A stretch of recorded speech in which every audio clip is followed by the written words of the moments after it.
who's warned all those buildings that have constructed on stormwater drains could face bulldozer action. Could this even be possible in a city that's rampantly been built on water bodies? Let's take you through that in detail, and also diving straight into the Mangaluru communal clashes. We're looking at multiple murders in the last few months that's raised tensions in the beautiful coastal region of Karnataka. And finally, we're going to take you through a quick look in our Viral Watch segment on an elephant really being the power horse here, helping a stranded vehicle come out of a flooded zone. As always, let's begin with the headlines. Modi invokes Sindoor Khela, declares war on Pakistan terror, says India has changed, vows justice for Pahalgam attack. Amit Shah begins Jammu and Kashmir visit to review security after Operation Sindoor. Will be meeting with the victims of Pakistan shelling in Poonch tomorrow. His agenda.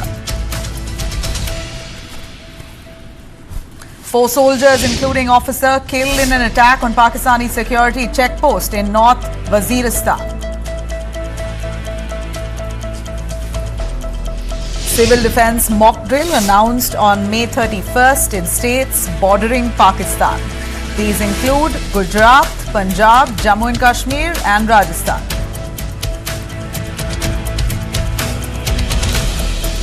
Pakistan espionage link uncovered in Jaisalmer. Rajasthan government employee has been held for spying for the ISI. Mob attacks Delhi shopkeeper over cow meat suspicion. The owner was beaten near DU campus. Meat has now been sent for forensic tests, but here we're looking at another attempt of mob attack, mob justice that they tried to bring here.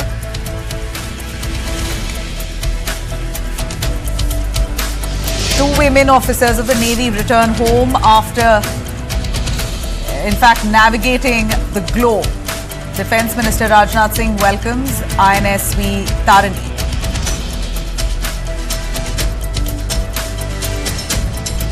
Bishnoi gang sharpshooter Naveen Kumar killed in UP Delhi encounter. Gangster was wanted in MCO, the Mocha and murder case as well.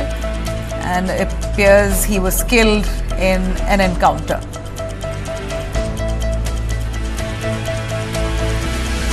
South Korean Navy patrol plane crashes, killing all 4 crew members. P-3 aircraft went down during training of the training flight itself that crashed near Pohang.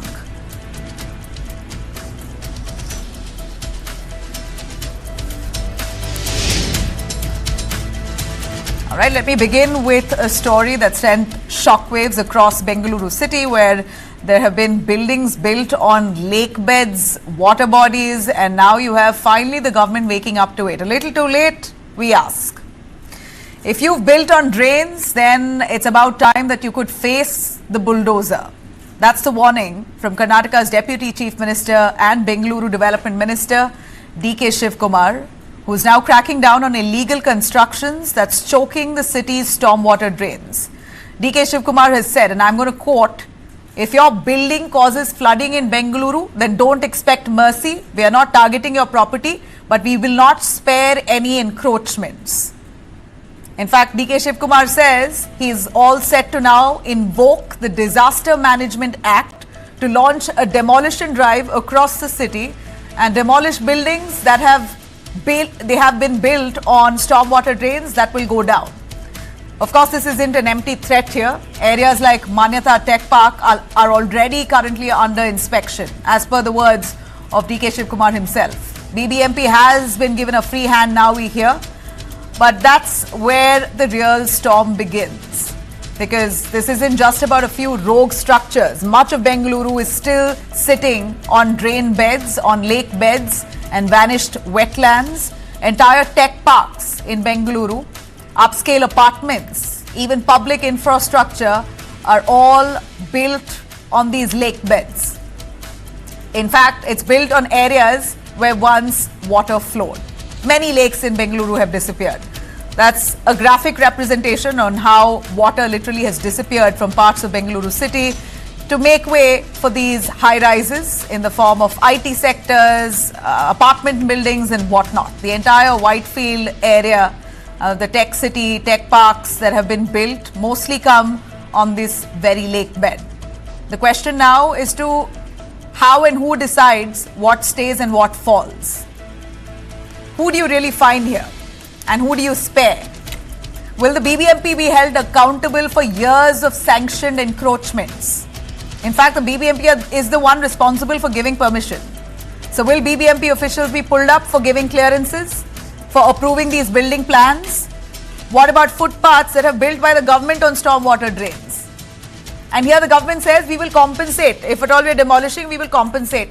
How do you decide who gets compensation and who does not? Will this even hold good in court? Well, this crackdown may be long overdue, but let me tell you, the city here, Bengaluru, has been planned in such a way that there's no escape at this point. Is it too late?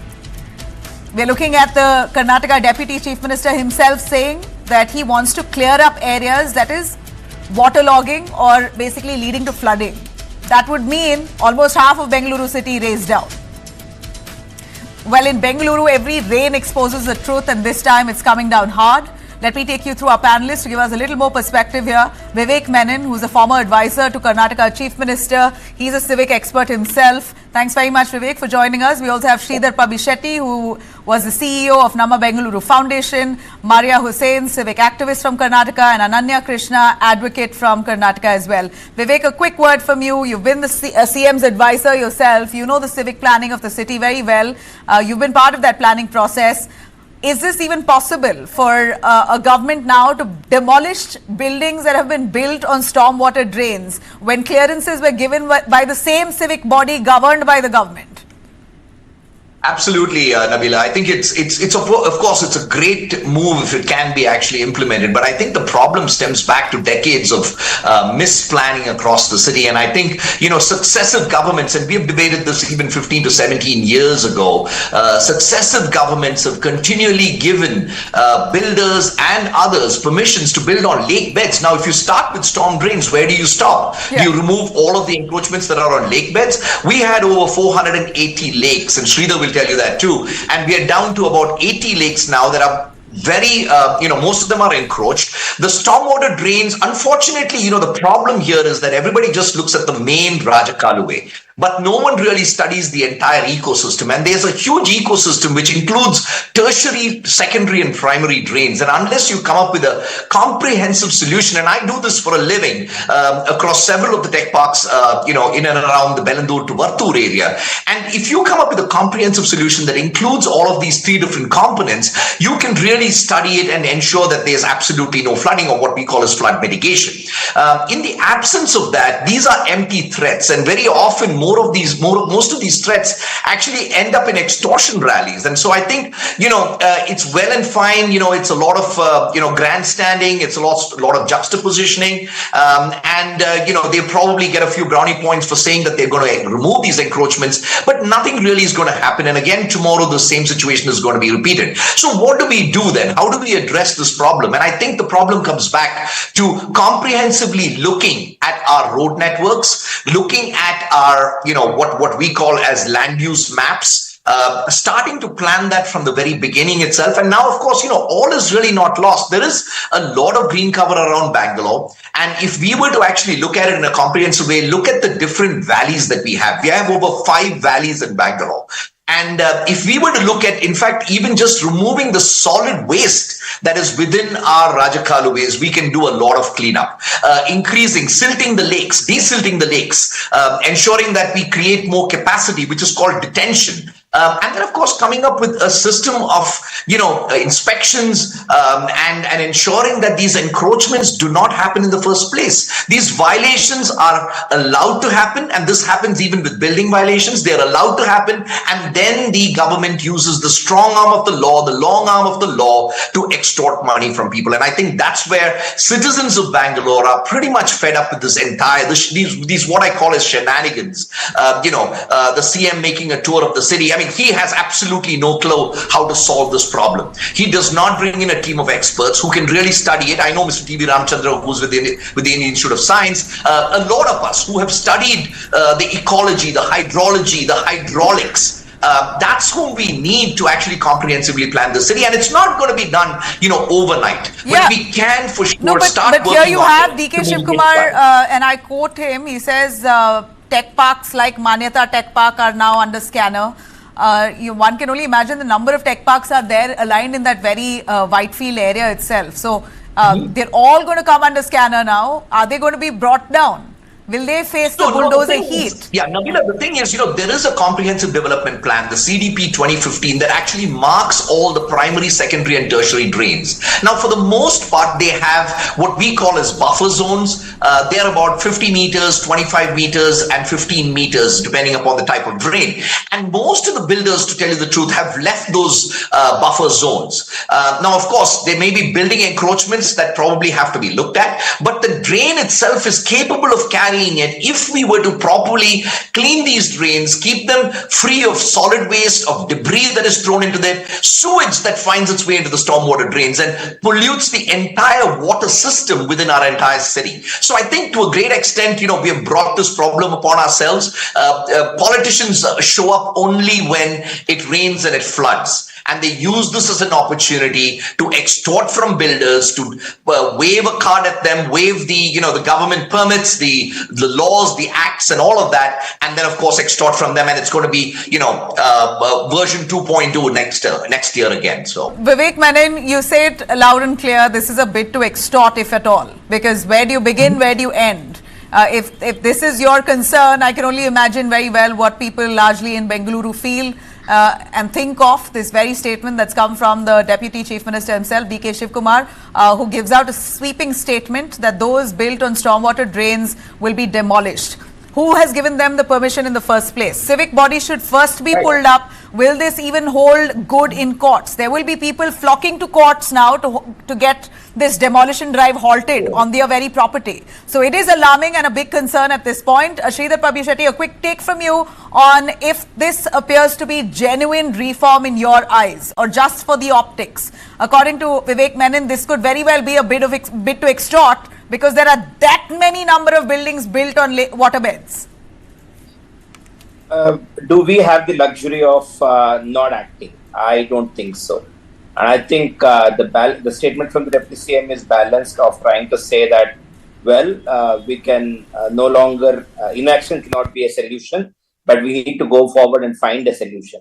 And if that's the approach, then I think meticulously there has to be mapping of identifying the primary, secondary, and tertiary drains, how and where is the water clogging up, which are the encroachments, and phase-wise things have to be done.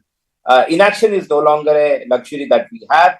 We have to act, and how meticulously and how systematically this can be acted upon is what will get tested in the coming days. Judiciary also is quite aware of this challenge, and it would not necessarily, over-litigate this issue. It would also kind of understand the challenge that the administration is facing. And if there is test of fairness that is passed, then I'm sure it will also go through as judiciously if the government is genuinely executing it. I think it doesn't matter. Begin with the footpaths that have been built on stormwater drains. This is a doing of the civic body, unplanned construction. Yeah, so begin there. Why highlight and underline Manyata Tech Park and a few other, private built areas? You're highlighting a Manyata Tech Park. Why don't you then speak of your own shortcomings first? This is basically sending out alarm bells across the private sector. No, I think Manyata is just a placeholder here, and Manyata has been at the flooding zone for a long period of time. It has just been, we are trying to assume that this problem will go away. We were thinking that some high pressure pumps will do some magic, but this water is a great leveler. Water is going to find its way out, and any kind of misplanning either by BBMP, the approved buildings or even unapproved buildings. We should remember all kind of encroachments exist. Approved, unapproved, civic authorities, all of them should be seen with the same eye. The judiciary will not accept a differential treatment for a government action as compared to a private action. So if you need to pass the the test of law, then surely a systematic and meticulous and judicious action is the only one which will stand the test. And I think if the government you rightly said mandate. Bengaluru does not have the luxury of not acting. That's absolutely true. We are looking at dire situations. Bengaluru is clogged. There needs to be something that should be done. But is this the only way out? Demolishing buildings, that's a bold move that should be taken. What DK Shivkumar said, is it really about time we do it? Well, let me bring in Maria Hussain on this. Maria Hussain could give in. Just one thing, Nabila, it doesn't matter who's in government at any point of time. No, successive governments have failed to find a solution. We're not talking about the Congress, BJP here. Predominantly, two parties have been in power. But successive governments have failed. DK Shivkumar is taking that initiative to demolish buildings that have been for stormwater drains. But that's a big, bold move. It will take a lot for the government now to come up with that demolition drive, convince people that that building needs to go, compensate for that demolition. Who gets the compensation? Who does not get compensation? Will the BBMP officials be pulled up and fined for giving clearances? Does the government have money to give compensation? They have guarantees to live up to it at the moment. So, a lot of questions come about. Bold very valid statement questions, is and all of easy them to make. have to be answered to pass the test of law and the test of time. Right. Maria Hussain, your take on that? Yeah, we've been seeing Bengaluru city drowning basically because of decisions being made by our political leaders and nobody else. Decisions for Bengaluru has been only political decisions and not people oriented. They don't think of citizens. That is why Bengaluru is drowning today, like I always say. And there is a catch in what our DCM says. He says, if a mistake has occurred due to technical reasons, we will provide compensation. What technical reasons you mean to say? Every building that is constructed in Bengaluru has been granted permission by the BBMP. After getting the permission, the buildings are constructed. So what technical errors are you saying? And only then, if it is technical error, then you get the compensation. So what about people who've been paid? Most of the buildings in Bengaluru, which has been encroached, have been paying money to the BBMP corporations, and then constructing these buildings. So even within the city today, we see 600 square feet buildings coming up to 4 to 5 floors, which is not to be given. Permission has not supposed to be given to them. But still we see those buildings coming up within the city. So our political leaders haven't learned their lessons still. Like Mr. Vivek said, the desilting of the stormwater drains that we have in the localities have never happened beforehand. They wait for rains to come and then the roads to be flooded. And then after that, they wake up saying that the roads are getting flooded and they start their work. Yes. So the wait for what has happened in Bengaluru now is they wait for a tragedy, they wait for a situation, and then they start acting on it. Now you're talking about demolishing properties which has been constructed and permission granted by the government agencies. Is that really going to happen? It's not going to happen. And most of the structures that we see are also politicians-owned structures in Bengaluru. Yeah. Most of the tech parks that we have also politician-owned buildings. So are they going to do? Are they going to really demolish those buildings? Also, is the question here, or only is the common man going to be paying for all this? Again, this is a big question mark here. So they will be spared. A common man will be said, you know what, you haven't followed the norms, so we are going to demolish this property. But is this going to happen to the politicians' building as well? Because a lot of political leaders have not followed the norms, not followed the rules, and made their buildings. So many tech parks, you go to golf links, so many tech parks have not followed their rules. So are they also going to be paying for this? Biggest question mark here. Absolutely right. So you have lots of politicians. I'm not even going to begin naming them. Absolutely. Both parties who have buildings owned by them at these at the IT city areas. Will they take the first initiative and vacate? You know, that's the bigger question to be asked here. Let them set an example. Who bears the brunt? It's usually the man, hapless, poor, who will eventually end up paying for something that could have been avoided if the civic body acted in good stead. Ananya Krishna, as an advocate from Karnataka, to tell us on whether cases of this nature, which will definitely go to court, if at all bulldozers now appear in front of private establishments to demolish those buildings, there will be people flocking to courts at this point asking for relief. Do you believe a case like this will hold good in court? Nabila, first thing is we need to question what are these encroachments. Is the DCM just accepted to the fact that he is going to compensate these illegal encroachments? So what are these encroachments? Where do you define these encroachments? So you have given this plan sanction, you're receiving the taxes for these encroachments, and you say these are encroachments and you want to fund and you want to resettle these encroachments. So are you encouraging these encroachments? And you say about Manyata Tech Park, why don't you talk about Shobha? Why is this seems like a politically motivated dialogue, a monsoon dialogue, we can say, rather than a policy that solves the issues of Bengaluru? Of course, there will be many petitions. There will be series of petitions that is going to be flooded in the high courts for a stay. And I think the well-read and the people who are fluent and affluent are going to get justice in this. Ultimately, the slum boats, the people who are not aware about the laws, cannot go to the courts and question the illegal activities of the BBMP. So the BBMP has been the longest standing body which has organized and taken care of the developments of Bengaluru so far.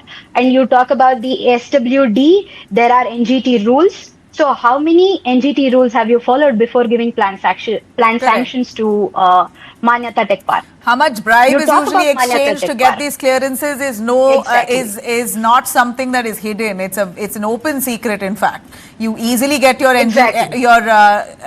clearances, from the Green Tribunal in Karnataka, and this has been on for decades. It's not as if it's a recent development or a revelation that we know of now. It's been happening, which is why we've lost our water bodies altogether. Hardly few lakes that remain now in Bengaluru. But a quick word from Vivek Menon. Is it even possible to reclaim Bengaluru city, ensure it does not flood the way it does, without actually having to raise down these buildings? What's the alternative? It's highly possible. The thing is, at the end of the day, we need a couple of things. One is the trust deficit that exists with the government is significant right now, because the fence has been eating the crop, and every agency today is culpable in this horror that we are seeing across Bangalore. In fact, so much so that our city is turning into a slum city, and it's very sad to see that, because it was a garden city. Now, what's happening essentially, these are all for optics. It's great to say that I'm going to clear all the encroachments on the Rajakaluwe, and we have seen this happen for successive governments over the past decades, and none of us are strangers to it. But what is the actual solution to this problem?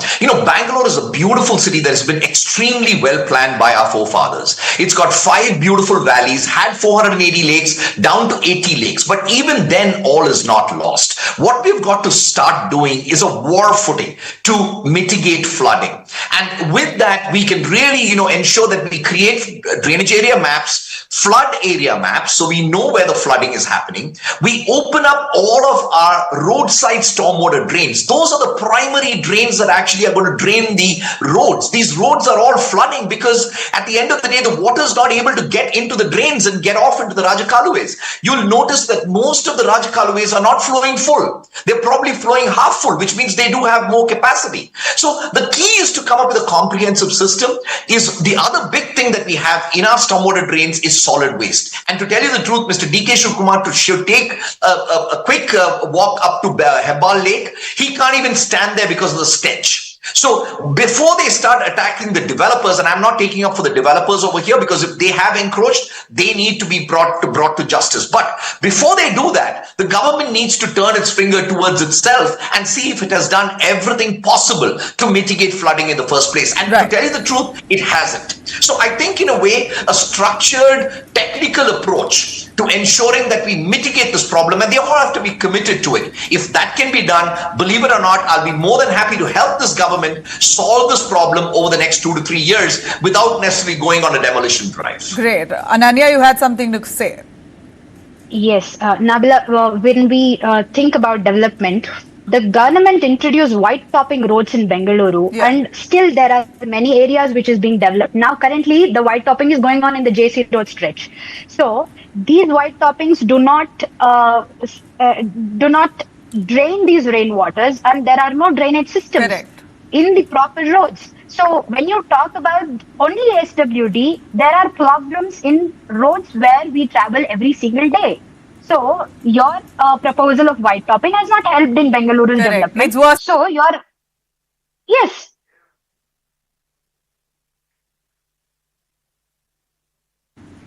Sridhar, you wanted to come in?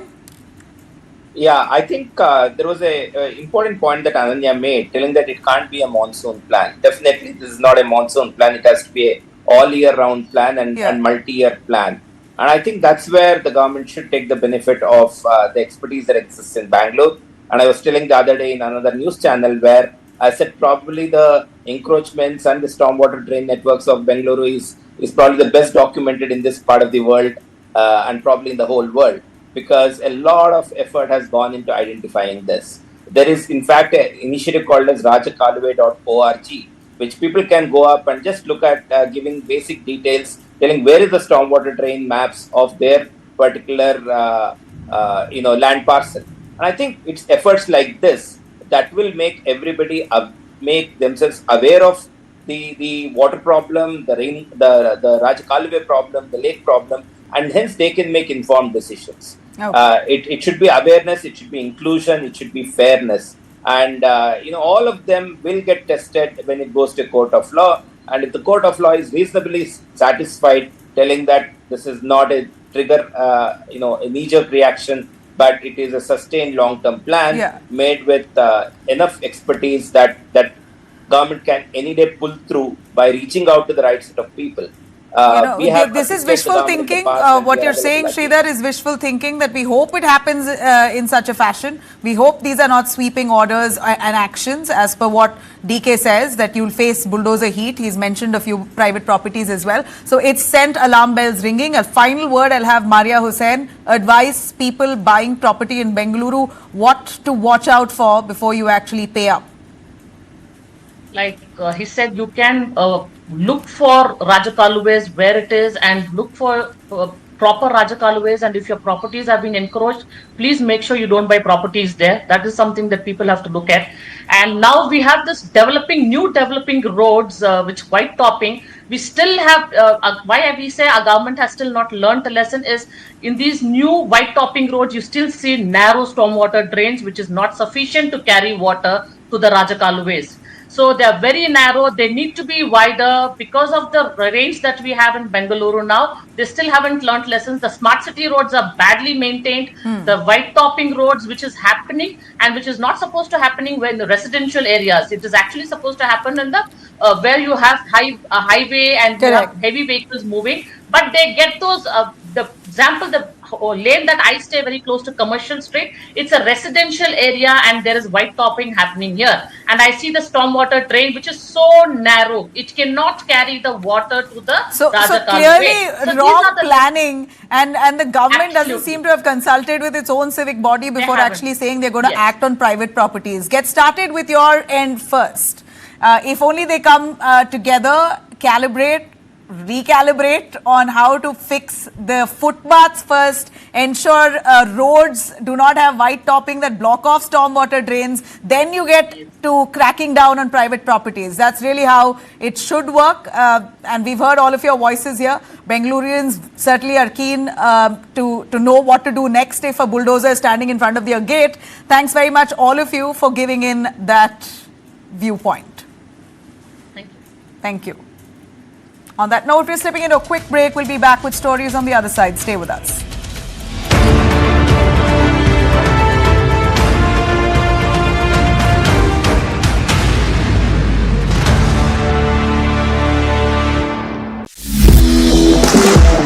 For all of you corporates over here, welcome you all to the Academy.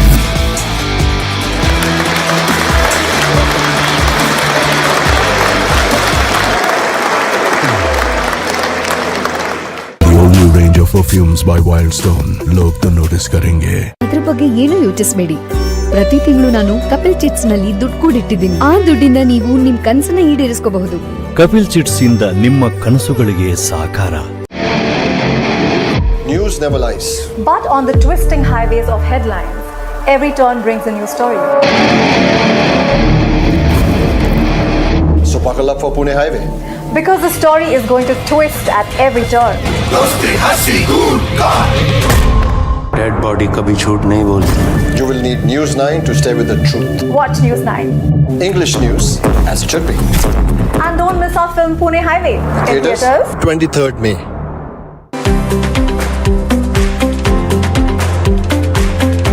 Five steps to a prized seat in DU. Delhi University graduation programs.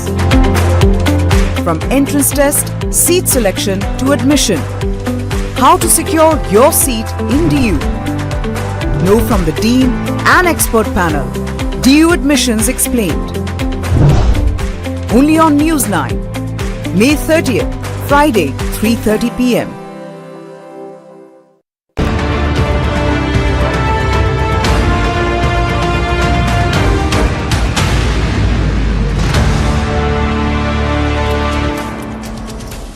Right, welcome back. Now, let me take you through Karnataka's politics a bit.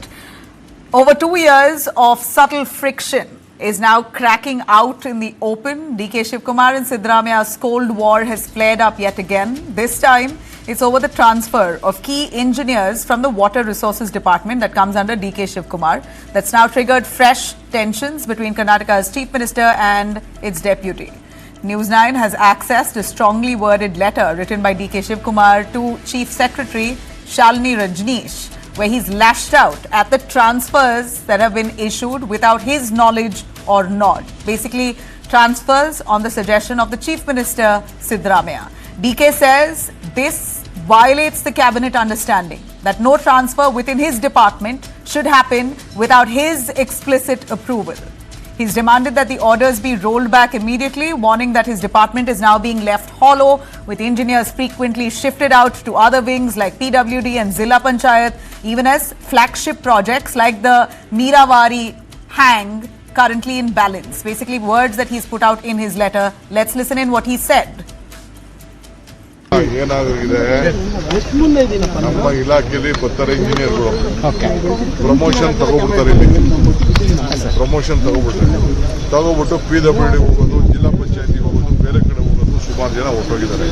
ನಮ್ಮಲ್ಲಿ ಇಂಜಿನಿಯರ್ಸ್ಗಳಿಲ್ಲ. ಈಗೆಲ್ಲ ಇಂಥ ಕೆಲಸಕ್ಕೆಲ್ಲ emergency ನಮ್ಗೆ ಇಂಜಿನಿಯರ್ಗಳು ಬೇಕು.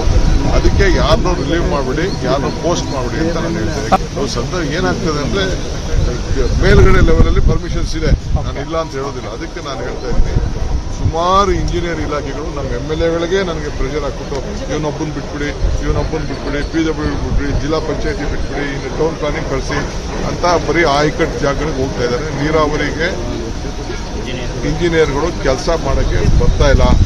ಆ ದೃಷ್ಟಿಯಿಂದ ನಾನು ಯಾರನ್ನೂ ರಿಲೀವ್ ಮಾಡಬೇಡಿ, ನಾನು ತಿಳಿಸ್ತೆ ಅಂತ ಹೇಳಿದ್ದೆ. All right, now we're looking at DK Shivkumar at this point, very livid, angry that transfers have happened without his permission.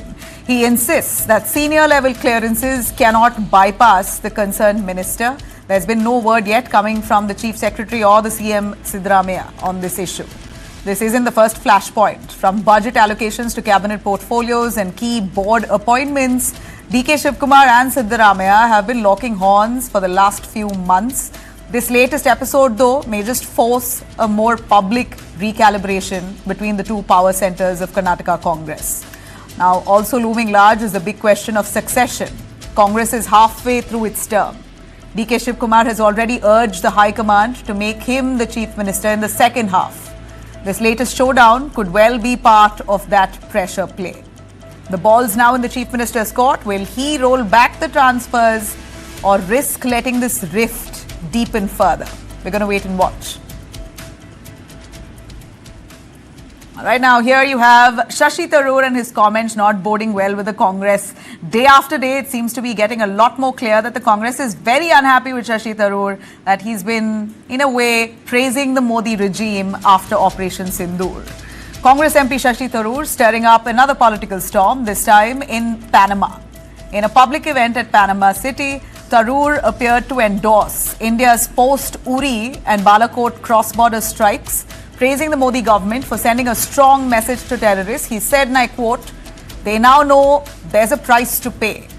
He's even suggested such strikes that were conducted by the Modi government were unprecedented, drawing a contrast with the Manmohan Singh era.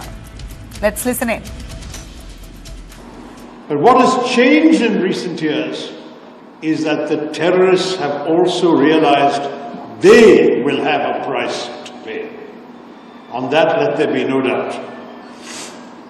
When, for the first time, India breached the line of control between India and Pakistan to conduct a surgical strike on a terror base, a launch pad, the Uri strike in September 2015, that was already something we had not done before. Even during the Kargil war, we had not crossed the line of control.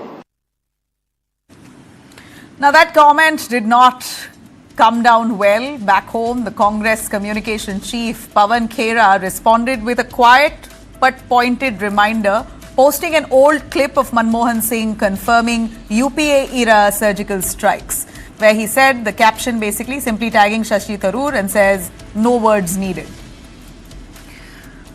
Pahalgam के आतंकवादी हैं, उन्होंने 4 आतंकी हमले कराए हैं 18 महीने में। आज वह यहाँ वहाँ घूम रहे हैं, हमारे सांसद भी यहाँ वहाँ घूम रहे हैं और आतंकवादी भी यहाँ वहाँ घूम रहे हैं। तो यही तो गंभीरता से हम ये सवाल पूछ रहे हैं, इन सवालों का जवाब नहीं देते हैं। बीजेपी सिर्फ कांग्रेस पार्टी को निशाना बनाती है। Well, you heard senior leaders, Jairam Ramesh, Udit Raj, they all came down to express their disapproval for what Shashi Tharoor has said, accusing Tharoor of trying to distort facts and drifting off message. And just to make things more awkward, an excerpt from Shashi Tharoor's own book, The Paradoxical Prime Minister, is now doing the rounds yet again. In that book, Shashi Tharoor appears to have slammed the Modi government for shamelessly politicizing, these are the words used, shamelessly politicizing the 2016 strikes.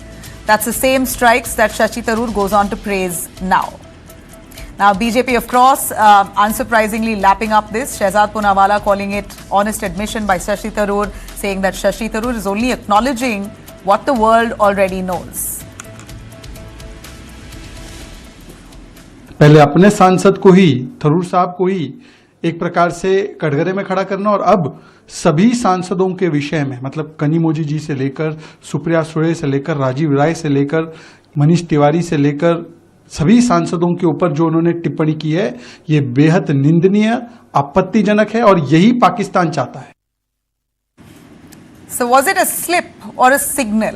Either way, Shashi Tharoor's Panama praise has reignited the Congress's internal friction and raised new questions about where he really stands.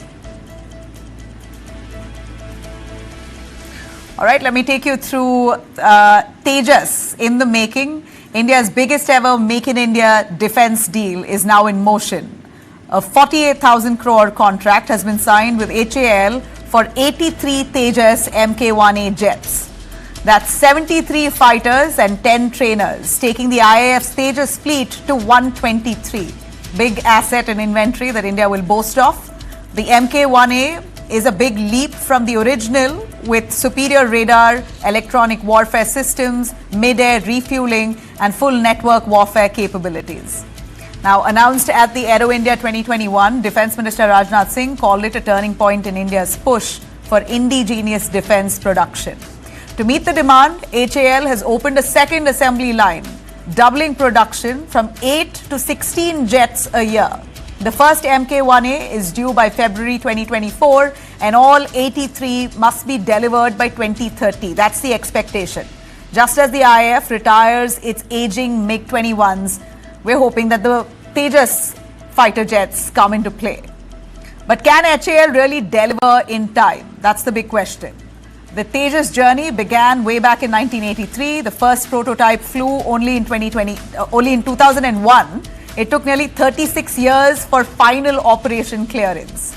Now, even the Mk1A wasn't the IAF's first choice. It wanted to jump straight to Tejas Mk2, but delays forced a mid-level upgrade. Now, HAL is racing to develop the bigger Mk2, aimed to replace Mirage 2000s and MiG-29s, and is also working on the AMCA, India's first stealth fighter. The prototype of AMCA is due in 2026, production to happen by 2030. But experts warning now that none of this will take off unless HAL fixes its delivery record. They are slow, and we're hoping this time they won't. As Air Vice Marshal Manmohan Bahadur, retired, puts it very clearly, and I quote, he says, HAL must turn a new leaf. The IAF's future depends on it. Now, taking you through quick news from the globe, let's start with Elon Musk, the man who was seen very close to Donald Trump. Also, Trump brought him in to the government to lead the Doge department. Elon Musk seems to be now frustrated and has quit. After months of tension and criticism and visible discomfort, the Tesla boss has stepped down as the head of the Department of Government Efficiency, the Doge department, a role that he once claimed was meant to fix the rot in Washington. Musk had joined the Trump administration with much fanfare, promising to slash wasteful spending within the United States government. But the honeymoon period clearly is over here. It did not last too long. From day one, Musk faced heat from clashing with the White House seniors and basically also being blamed for trying to take some confidential information off government records. Also, we know that Elon Musk faced a lot of flack as his Tesla shares also took a big hit after he joined Trump in the government. So clearly for Elon Musk, this has not worked out well. His loyalists have also sensed that he felt out of place and things are not going well for him. So they've advised him to withdraw. But we hear the final straw was Trump's massive new spending bill. Musk openly slammed it, saying that it's made a mockery of the Doge mission. In typical Musk style, he took a parting shot, saying a bill can be big or it can be big or it can be beautiful. It can't be both. It can't be one big beautiful bill. That's precisely what that bill is called. That bill basically is a sweeping package of $4.7 trillion that covers infrastructure, revamp, military expansion, AI, tech funding, nationwide tax rebates. Basically, this was Donald Trump's ambitious bill that would give a lot of leverage for American citizens. It promised massive government investments in highways, in energy, defense, contracts, new welfare payouts. Well, this was a big economic booster that Trump had planned, but the whole deal was that bill was designed to bring down cost, basically use cost effectively or money effectively. But here, Elon Musk says that that bill was doing exactly the opposite. In fact, behind the scenes, Musk also faced a lot of tensions with the officers. That's what we hear. But well, according to Elon Musk, whatever Trump's plans are does not really fit into United States fiscal plans. Musk has walked out. He walked in promising efficiency, but walked out calling this a lost cause. Now, news very heartbreaking coming in from Gaza as images have surfaced of Gaza and Gazans there trying to access food. A desperate bid to reach out to those food packets. Many lives lost in a desperate dash for food. In fact, 4 of them have been killed in just attempting to reach to those food trucks. Hundreds have stormed a UN aid warehouse in Deir al-Bala, tearing through food boxes, clawing for some flour, baby food, anything that they could really get their hands on. A total collapse that we see in Gaza. It's slipping into famine. No bread, no gas, no fuel to cook even if there is food. And of course, no safety either. Gaza Humanitarian Foundation, set up with US and Israeli backing, is currently under fire. UN agencies in Arab nations say that they have failed miserably in aiding these people. Empty shells, sick children. Medics say that hunger is now Gaza's biggest killer. Even if Israel does not do anything, people there are dying out of hunger.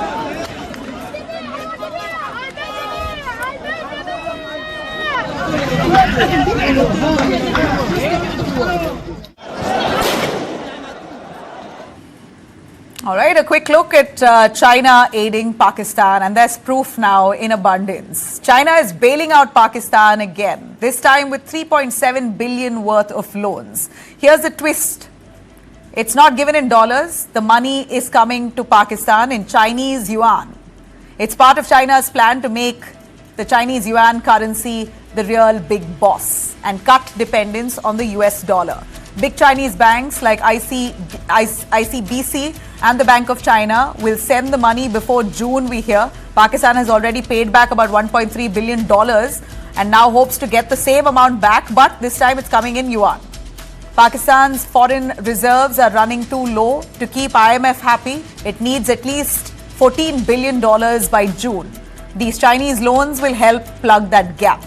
The money will be coming for 3 years. Interest rate, of course, still needs to be worked out is what we hear. Pakistan's been given two options, fixed or floating, but not linked to Chinese market rates. For China, this isn't just about helping a friend, it's about making the yuan the king. And for Pakistan, it's the real lifeline that keeps getting shorter. A fun fact for you, out of Pakistan's $6.2 billion in foreign commercial loans, $5.4 billion has come from China alone. So no guesses here on who's calling the shots.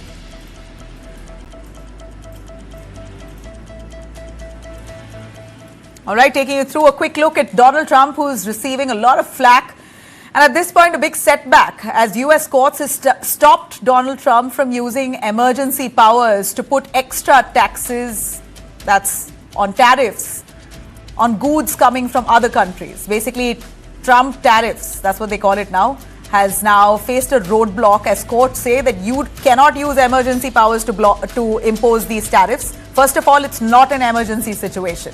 The judges have said Trump broke the rules, that he's called trade a national emergency, but the court said that's not how the law really works. Small businesses and states had complained that Trump tariffs made things a lot more costlier in America and messed up the entire supply chain. Trump plans to appeal against the court's ruling, but for now, he can't bring back those tariffs unless the Congress agrees. Congress basically is the lawmaking body in the United States, including the Senate, the House of Representatives, something similar to our parliament here in India. So until the Congress agrees there in the United States, Trump cannot make any rules on tariffs anymore. Basically, he can't use his emergency powers to control global trade the way he wanted to. All right, a quick look at the Canada wildfires now. That's absolute crisis. Manitoba has declared a state of emergency as raging wildfires force over 70,000 people to flee their homes. Images coming in. Premier Wab New calls it the biggest evacuation in living memory, with flames closing in on towns and forests. In fact, nearly 5,000 people that live in one town called Flin Flon fully been evacuated due to these wildfires. Midnight was the deadline to escape. In fact, Minister Mark Carney has called military help. Troops are now on ground to assist with the massive evacuation and firefighting. Highway 10, the only exit out of Flin Flon, is packed with residents making 650-kilometer journey towards Winnipeg. The fires have also jumped into neighboring areas, triggering evacuations in border town of Craigton.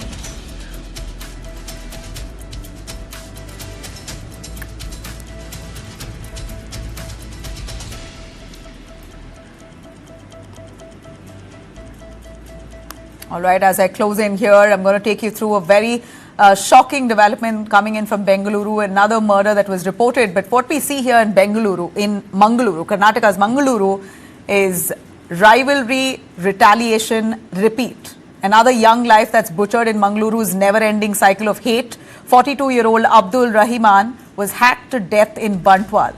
Another youth seriously injured during that attack. He was in fact attacked with swords by a gang of 15 members, all now booked for murder. But this wasn't an isolated crime here. It's part of a chilling pattern. Just weeks ago, rowdy sheeter Suhas Shetty was murdered. He in turn had been accused of killing Mohammad Fazil back in 2022. Fazil basically was murdered as revenge for killing a BJP youth leader Praveen Nettaro, who was murdered at the peak of the hijab controversy. So we're looking at the cycle of murders here. All these murders related to religion and vengeance and an enemy between one another. Basically, one common thread across these murders is communal vengeance masquerading as justice. Small-time gangsters, fringe right-wing groups, radical Islamist links, each strike setting off another one. Mangaluru is now bleeding yet again, and this is far from new. Coastal Karnataka has seen this fire before. In fact, it's called as a communal hotbed, flaring up in bursts, only to simmer back underground until the next provocation comes by. This time, the state has formed an anti-communal task force headed by DIG rank officer. But is that really enough to break this cycle? Is Mangaluru doomed now to be a battleground where retaliation is the only language left? Let me quickly bring in BK Hariprasad, who's Mangaluru in charge. He's in fact been a former MP. He's a predominant leader in Karnataka who takes care of affairs of Mangaluru as part of the Congress government. Thanks very much, sir, for joining us. A quick take on what's happening in Mangaluru and where's the end? We're shocked to see this cycle of violence. Well, a small correction, I'm not in charge of my law. As far as Mangaluru is concerned, been under the turmoil of these communal forces for almost about 18 years now. After BJP came into power in 2008, these are violence that have taken place.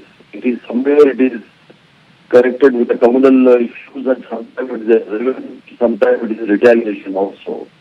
And it is exactly the communal alone, because one, the Praveen Puja way back in 2011 and 12, he was killed in Udupi district by a Hindu Jagan, because he was a Mandal president, BJP Mandal president, Praveen Pujari. He was murdered by a Hindu Jagan Samiti. It is something don't talk to people who are, getting empowered or they are flourishing in their own way. Of this revenge playing, the hatred, everything is mixed in the coastal area. And as far as the recent killings are, as you rightly pointed out, it's a retaliation and a revenge killing between the two groups. And as you rightly pointed out, the rowdy Sheeta was not only a case of Mr. Fazil, another Dalit murdered. He was in two murder cases. And Bharatiya Janata Party, he is a member of the Bharatiya Janata Party, and all glorify these incidents. That's where things are getting worse. And whoever has been killed or goes to jail is being protected by the Bharatiya Janata Party. When they get right, sir, if I could ask you, what's the solution here? It's scary. I come from Mangaluru myself, and it's very tragic to see the beautiful coastal town, the coastal region, Dakshina Kannada, Mangaluru, known for its warmth. Otherwise, it's beautiful locales, people, and just an absolute stunner of a location in Karnataka turn into this communal hotbed. What is the Congress government doing to ensure law and order? Well, solution is the government. There were some provocative statements by these Janata Party leaders. Without any hesitation, they should book them under the serious act of the law. Because Supreme Court has clearly said that any provocative statement by anybody, sumoto, the FIR has to be filed by the station officer. But no such action has been taken place. Police should act under the law only. So nothing else. It will come to control. It will be entirely come under the control. Because police also criminalized. That's the only issue. Unless some contempt cases filed against officers who have not filed FIR against the provocative statements, these things keep on going on. So thank you very much, PK Hariprasad, for joining us with your views on that.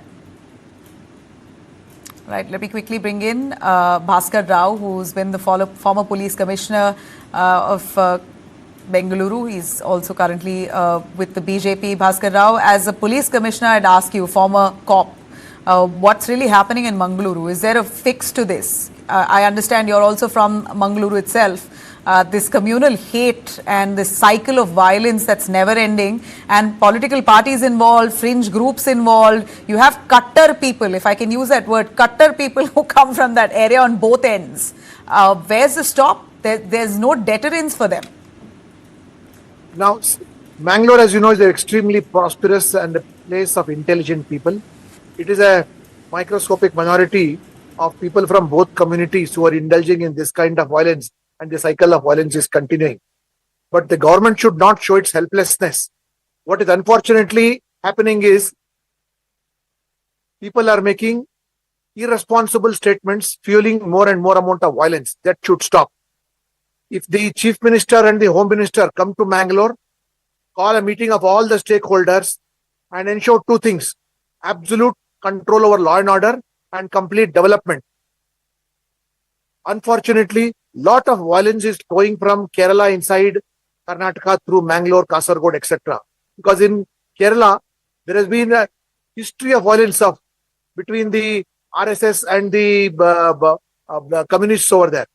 There is such a violence going on against the minority Hindu population, which is getting reflected inside and spilling over into Karnataka. So instead of making any kind of irresponsible comments over there, or irresponsible statement from all sides, if you want lasting peace to take place in Mangalore, we have to see that law and order is strictly Neighboring maintained. state is and not right. piecemeal. Law and order should be a state subject. Blaming the neighboring state, saying it's spilling over from there. Mangaluru itself has its own fringe groups. We know what the Bajrang Dal has also done. Moral policing, slamming pubs, chasing out people, harassing youngsters. Nabila, wait, listen to me. Listen to me.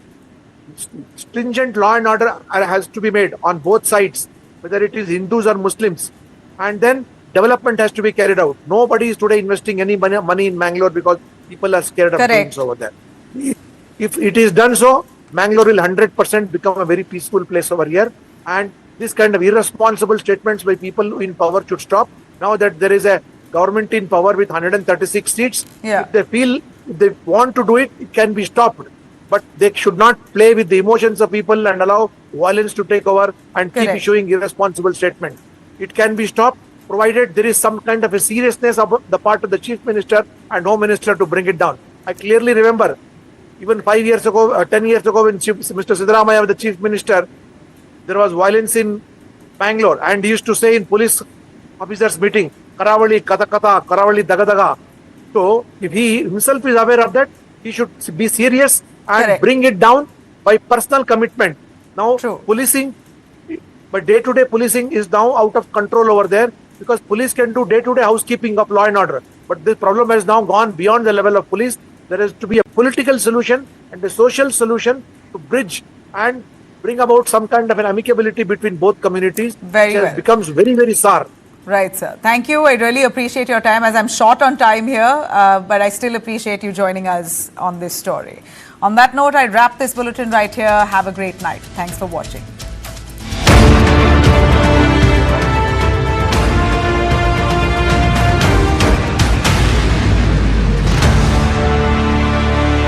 Cause eggs are cool.